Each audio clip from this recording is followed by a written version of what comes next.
I'm Alex Morash, and let's corrupt politics. DOJ reports labels Biden LGBTQ plus policies anti-Christian, proposes rollbacks. A 197-page report released Thursday by the Department of Justice Task Force to Eradicate Anti-Christian Bias claims that pro-LGBTQ policies under former President Joe Biden conflict with Christian beliefs. The claims are made despite Biden's Roman Catholic faith and support from many Christian groups for LGBTQ inclusive policies. The report says, quote, the Biden administration's policies regularly clashed with a Christian worldview and burdened traditional religious practices, end quote. The report cites policies stemming from the Supreme Court's 2020 ruling in Bostock v. Clayton County, which established that anti-LGBTQ plus discrimination is a form of sex bias discrimination under federal law. The report criticizes the administration's use of the ruling to expand protections for transgendered people in schools, healthcare, and workplaces. Among its findings, the report targets the 2024 foster care rule requiring additional training for providers seeking placement of queer youth. It claims such policies limited Christian families' abilities to practice their beliefs, alleging some lost foster licenses. The report also criticizes a 2022 executive order against conversion therapy and symbolic actions such as pride flags at U.S. embassies, and recognition of Transgender Day of Visibility.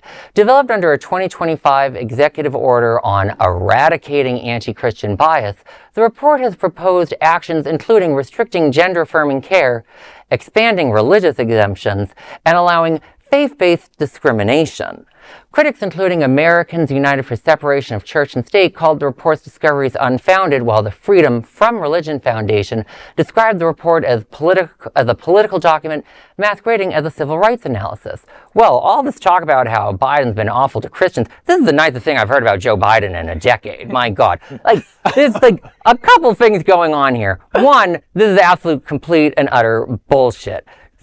Besides the fact that, just respecting queer people is not anti-Christian, Joe Biden doesn't actually have the most perfect record on these issues. In fact, during the Obama administration, the president actually had to set him down and tell him to stop saying things about how different religious groups should be exempted from birth control. Mm-hmm. He got in a lot of trouble for that. So he's actually much more pro-religious freedom than the rest of the Democratic Party, but still, I think he did the right actions just by following the Supreme Court on this.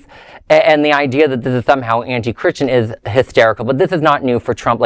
I once wrote in The Advocate, the headline, how a doctor's morality leads to dead LGBTQ people, wow, specifically about how the Trump administration's first term was trying to make it so that a doctor could use their faith or moral values to just not treat a patient. Mm-hmm. Which is disgusting, and that's exactly what they're trying to do again, as usual. They don't care about our lives, they only care about their lives. Well, and this is a shot at gay kids, because the prospective adoptive parents, prospective foster parents that had to undergo training to be sensitive so that they could, give a safe place to LGBT kids. Good for them, because those kids dodged a bullet. Yeah. Those kids really dodged a bullet.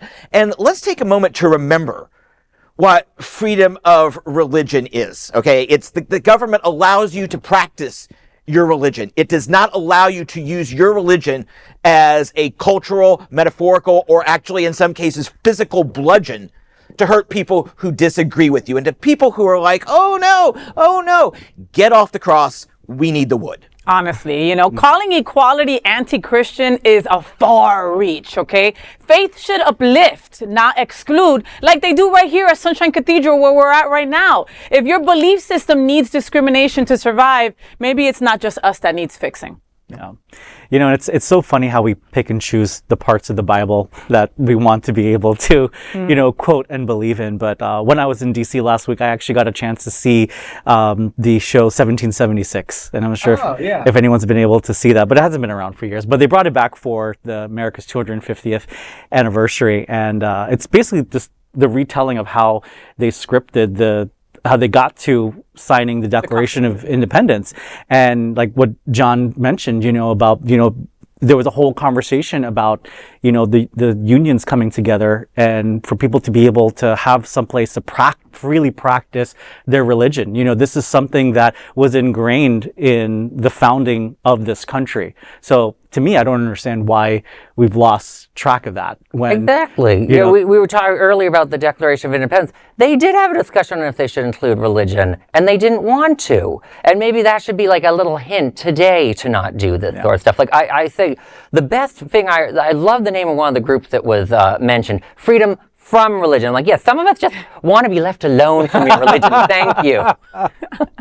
Well, there is no other queer nonprofit media platform like this in the entire world. Support our LGBTQ stories by sharing them and subscribing to Queer News Tonight.